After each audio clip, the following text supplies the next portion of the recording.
ہے سیرت طیبہ صلی اللہ علیہ وآلہ وسلم۔ آج کا ہمارا عنوان ہے نزول وحی، صفحہ نمبر ہے 25۔ جیسے کہ آپ کو پتہ ہے کہ پہلے جو ہم نے پڑھائی کی تھی وہ آدھے سبق کی ہم نے پڑھائی کی تھی۔ آج ہم اس سبق کو مکمل کریں گے۔ تو سب سے پہلے میں آپ کو اس میں جو اہم باتیں ہیں وہ بتا دیتی ہوں، تو آپ ذرا غور سے سنیں۔ پہلے تو آپ نے اس میں پڑھا تھا کہ آپ صلی اللہ علیہ وسلم کی عمر مبارک کتنی تھی جب آپ پر پہلی وحی نازل ہوئی، کون لے کے آیا، کب لے کے آیا، آپ کہاں تھے، اور پھر آپ نے وہ سورہ الگ کی پہلی 5 آیات کا ترجمہ پڑھا تھا۔ لیکن اب آپ کو بتاتی ہوں کہ جب آپ صلی اللہ علیہ وآلہ وسلم پر پہلی وحی نازل ہوئی تو اس میں کیا تھا کہ آپ صلی اللہ علیہ وآلہ وسلم کے ذمہ داری سونپی گئی تھی کہ لوگوں کو کی ہدایت و رہنمائی کرنی ہے۔ آپ صلی اللہ علیہ وآلہ وسلم اس بھاری ذمہ داری اور اللہ کے کلام کے خوف سے کانپنے لگے۔ آپ صلی اللہ علیہ وآلہ وسلم کا جسم مبارک کانپنے لگا۔ آپ فوراً گھر تشریف لے آئے اور حضرت خدیجہ رضی اللہ تعالیٰ عنہ کو غار حرا کا سارا واقعہ سنایا۔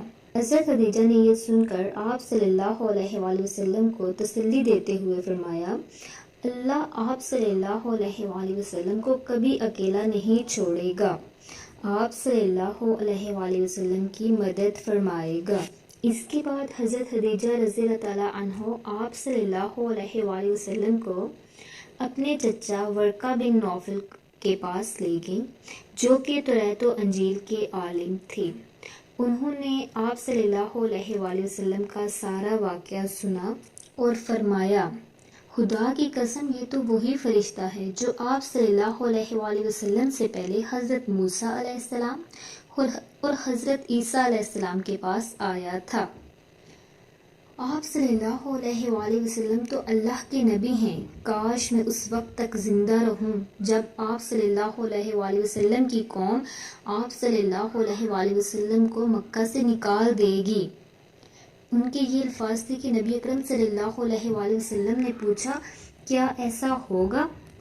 انہوں نے جواب دیا کہ اللہ کا پیغام جو بھی نبی لے کر آیا اس کی قوم نے اس کے ساتھ دشمنی کی، اگر میں اس وقت تک زندہ رہا تو میں آپ کا بھرپور ساتھ دوں گا، آپ کی مدد کروں گا۔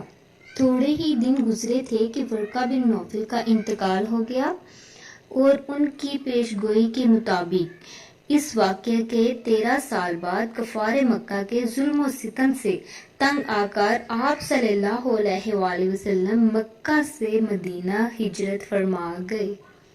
اس چیپٹر کی آپ نے بہت اچھے سے پڑھائی کرنی ہے، بلند خوانی کرنی ہے۔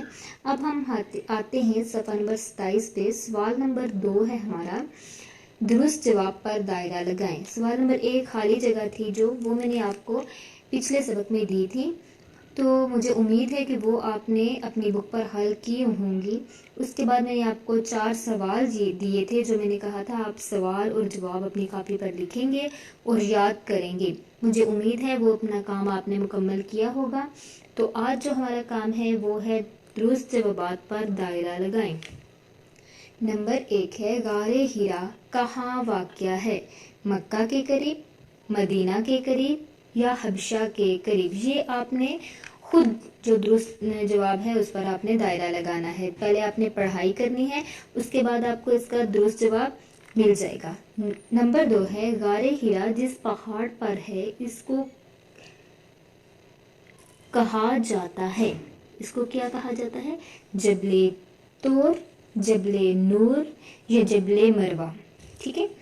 نمبر 3، جب آپ صلی اللہ علیہ وآلہ وسلم پر پہلی وحی نازل ہوئی تو آپ صلی اللہ علیہ وآلہ وسلم نمبر 1 خوش ہوئے، نمبر 2 غمزدہ ہوئے یا نمبر 3 کانپنے لگے؟ ٹھیک ہے، جو آپ کو درست آنسر لگتا ہے اس پہ دائرہ لگائیں۔ نمبر 4 ہے، آپ صلی اللہ علیہ وآلہ وسلم نے وحی کے متعلق سب سے پہلے بتایا حضرت خدیجہ کو، حضرت علی رضی اللہ عنہ یا ورقہ بن نوفل کو؟ نمبر 5، پہلی وحی کے وقت حضرت محمد صلی اللہ علیہ وآلہ وسلم کی عمر تھی 35 سال، 40 سال یا 45 سال؟ ان میں سے آپ کو جو درست آپشن لگتا ہے آپ اس کو دائرہ لگائیں گے۔ ورقہ بن نوفل عالم تھے، نمبر 1 توریت و انجیل کے، نمبر 2 توریت و قرآن مجید کے، نمبر 3 توریت و زبور کی۔ تو یہ تھی ہمارے درست جوابات پر دائرہ لگائیں۔ اس میں سے آپ کو جو درست جوابات ملتے ہیں آپ ان پہ دائرہ لگائیں۔ اب ہم آتے ہیں سوالات کی طرف۔ تو پہلے سوال 4 جو تھے وہ آپ نے اپنی کاپی پہ لکھے ہوں گے اور امید ہے یاد بھی کیے ہوں گے۔ مجھے ان میں سے یہ تو بتائیں کہ غار حرا کہاں واقع ہے؟ مجھے آنسر دیں، غار حرا کہاں واقع ہے؟ ایک اور سوال ہے بہت ایزی، ہمارے پیارے نبی حضرت محمد صلی اللہ علیہ وآلہ وسلم غار حرا کیوں تشریف لے جاتے تھے؟ تو آپ کو پتا ہونا چاہیے کہ وہ غار حرا میں اللہ تعالیٰ کی عبادت کرنے کے لیے تشریف لے جاتے تھے۔ ایک اور سوال تھا وحی سے کیا مراد ہے؟ اور سوال نمبر 4 تھا ہمارا غار حرا میں آپ صلی اللہ علیہ وآلہ وسلم کے ساتھ کیا واقعہ پیش آیا؟ آپ کو پتا ہے نا کہ حضرت جبرائیل علیہ السلام آئے تھے، وحی لے کر آئے تھے اللہ تعالیٰ کی، اور انہوں نے کیسے کہا تھا آپ صلی اللہ علیہ وسلم کو کہ پڑھیے، ٹھیک ہے، وہ واقعہ آپ نے یہاں پہ لکھنا ہے۔ اب ہم سوال نمبر 5 کی طرف چلتے ہیں، جو آج کا ہمارا پہلا سوال ہے۔ پہلی وحی کی آیت کا ترجمہ لکھیں۔ اس میں آتا ہے کہ پہلی وحی کی آیات کا ترجمہ لکھیں، جیسے کہ سورہ الگ کی پہلی 5 آیات ہیں، اس میں ہم ان آیات کا ترجمہ بتائیں گے، ٹھیک ہے۔ آپ نے جواب میں لکھنا ہے پڑھیے اپنے رب کے نام سے جس نے پیدا کیا، جس نے انسان کو جمے ہوئے خون سے پیدا کیا، پڑھ تیرا رب بڑا کریم ہے، جس نے انسان کو قلم کے ذریعے علم سکھایا، انسان کو وہ سب کچھ سکھایا جو وہ نہیں جانتا تھا۔ اس کا جواب آپ نے یہ ترجمہ لکھنا ہے، سورہ الگ کا ترجمہ۔ سوال نمبر 6 ہے ہمارا، پہلی وحی کے موقع پر نبی اکرم صلی اللہ علیہ وآلہ وسلم کیوں کانپنے لگے؟ تو اس کا جواب آپ لکھیں گے کہ آپ صلی اللہ علیہ وآلہ وسلم اللہ تعالیٰ کی دی ہوئی ذمہ داری اور اللہ کے کلام کے خوف کی وجہ سے کانپنے لگے۔ سوال نمبر 7 ہے ہمارا، حضرت خدیجہ نے آپ صلی اللہ علیہ وآلہ وسلم کو تسلی دیتے ہوئے کیا کہا؟ تو اس کا جواب دیکھیے، حضرت خدیجہ رضی اللہ تعالیٰ عنہ نے آپ صلی اللہ علیہ وآلہ وسلم کو تسلی دیتے ہوئے کہا تھا کہ اللہ تعالیٰ آپ صلی اللہ علیہ وآلہ وسلم کو کبھی اکیلا نہیں چھوڑے گا، کیونکہ آپ صلی اللہ علیہ وآلہ وسلم ہمیشہ سچ بولتے ہیں، رشتہ داروں سے اچھا سلوک کرتے ہیں، امانتیں ادا کرتے ہیں، غریبوں کی مدد کرتے ہیں، مہمانوں کو کھانا کھلاتے ہیں اور ضرورت مندوں کی ضرورت کو پورا کرتے ہیں۔ اللہ تعالیٰ آپ صلی اللہ علیہ وآلہ وسلم کی مدد فرمائے گا اور کبھی آپ صلی اللہ علیہ وآلہ وسلم کو غمگین نہیں کرے گا۔ یہ تھے حضرت خدیجہ رضی اللہ تعالیٰ عنہ کے الفاظ۔ اب ہم دیکھتے ہیں سوال نمبر 8۔ سوال نمبر 8 ہے ہمارا، ورقہ بن نوفل نے نبی کریم صلی اللہ علیہ وآلہ وسلم کی بات سن کر کیا کہا؟ اس کا جواب ہم دیکھتے ہیں۔ تو انہوں نے کہا تھا، خدا کی قسم یہ تو وہی فرشتہ ہے جو آپ صلی اللہ علیہ وآلہ وسلم سے پہلے حضرت موسیٰ علیہ السلام اور حضرت عیسیٰ علیہ السلام کے پاس آیا تھا۔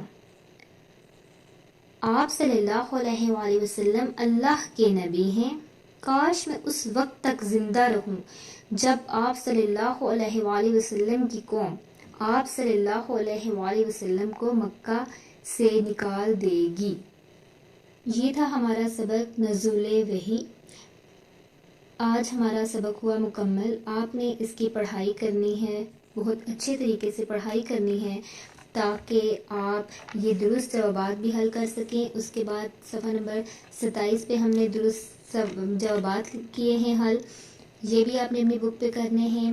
سوال نمبر 3 جو ہمارے سوالات کے جوابات تھے آج کے، ہم نے 5 6 7 8 4 سوال ہم نے یہ کمپلیٹ کیے ہیں.